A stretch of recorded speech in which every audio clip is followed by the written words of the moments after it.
Widow Winny, who was married to Canned, said her children would top and tail in bunk beds every night growing up, and they were all in bed by 7 p.m. It also meant family holidays to Blackpool required a 52-seater coach. Winny, from Gloucester, said, "I just couldn't believe it when I was told I had 100 grandchildren.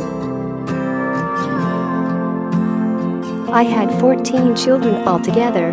Sadly, one of my children, John, died when he was just 3 hours old, and we lost Tony 13 years ago when he was 51 years old.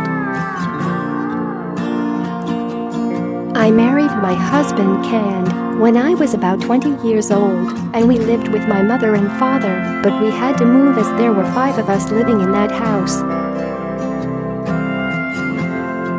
We moved a short distance away. It was good, because we had 4 bedrooms there. The children would sleep in double beds and top and tail in bunk beds as well. It was okay, and they were comfortable until they got bigger.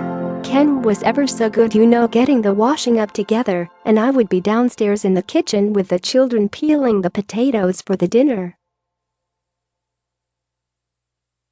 Daughter Tracey Stokes, 54, said of her upbringing, "We all had jobs to do. Dad would always be all up to your jobs.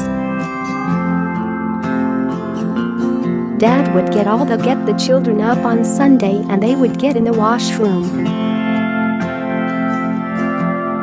The cleanest children would go in the bath first, so the girls would go in first and the boys afterwards. There was always moaning from one or the other, complaining that they did not want to get in the bath with one of the others because they picked their nose or something." Read more top stories from Mirror Online. Dinner time was always eventful. The children were not allowed to leave the table until their plates were cleared.